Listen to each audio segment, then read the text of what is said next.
This is my Around the World series where I make something new from each country just to challenge myself. Today I tackled xiaolongbao, or more popularly known as a soup dumpling. How do you get the soup in there? Well, you're gonna need a whole chicken. Well, technically you don't need the chicken. You wanna save the drippings and store it in your fridge for 4 hours. You can use the chicken for something else later. Then, you guessed it, we're gonna have to make dough by hand for the wrappers. Once you combine the flour and water, you're just gonna let it rest for 20 minutes. Then, you focus on your filling. Throw all of these things listed into a bowl. And you're gonna assume 4 hours have passed and take out your aspic. The most fun part is taking the fat off the top. I don't care what you say.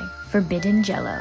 You're just gonna crush it up with a fork and then add it into your filling. So when we steam it, it melts and you get the soup. I'm getting ahead of myself. Take your nice, smooth, rested dough and you're gonna divide it into 20 pieces, rolling them out super thin and working one at a time. I can't explain how to pleat them. I don't even know how. I think I did okay for my first time though. This is what we've all been waiting for. Steam it for 8 minutes and then you'll have your awesome homemade xiaolongbao. Cheers!